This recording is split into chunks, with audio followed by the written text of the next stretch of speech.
Let's go next to our caller from the 401 area code. Who's calling today from 401? Hey Dave, it's Dave. Hey, Dave, what's up? I understand that the Electoral College is there to stop certain faction or demographic, whatever, from ruling indefinitely. Sure. But it seems as though it's working against its purpose. My question is, do you think the Electoral College will ever be done away with? What would the process be? And how come there seems to be plenty of talk about it and no action?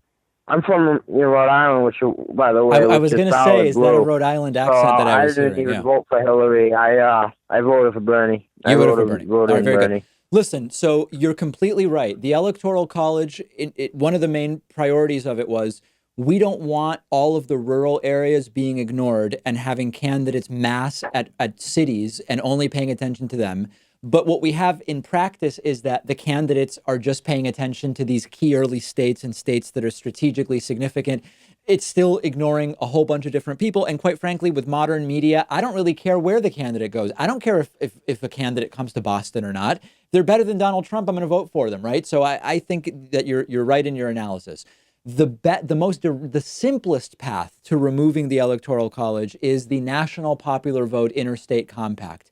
You can basically just do it at the state level. If you get enough states whose electoral votes total 270 to decide, we will award our electoral votes not to the winner in our state, but to the winner of the national popular vote, you effectively create a national popular vote. Doesn't require ratification by states, doesn't require a vote in the House and Senate.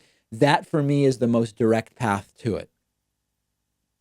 So then basically there has to be like within the 50 states, like a statewide coalition or something to go to the governor and say, well, we want the popular vote, not the electoral vote. This is bull. You basically say, and why, some states have done it, Dave. And the state would say, okay, so normally the way a state awards electoral votes is if a candidate wins Massachusetts, Massachusetts gives their electoral votes to that candidate. Massachusetts can decide, we'll vote, but we aren't going to give the electoral votes to the winner of our state. We're going to give the votes to the winner of the popular vote nationally. The delegates will choose that or whatever, right? Yes. That like another question. So you have to like get the governor or whoever's in charge of that, Secretary of State, to like go to them with a almost kind of like a petition. It can be done via a ballot initiative at the state in a state election. Ballot initiative. Oh, okay. Yeah. No doubt. I got you.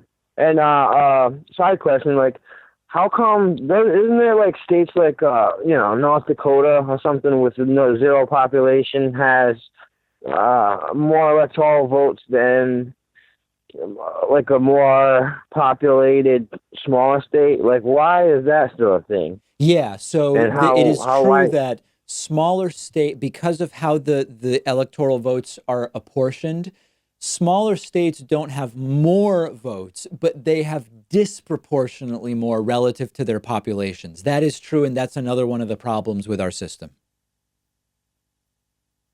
Seems like the deck is stacked, Dave. Yes, absolutely. Absolutely.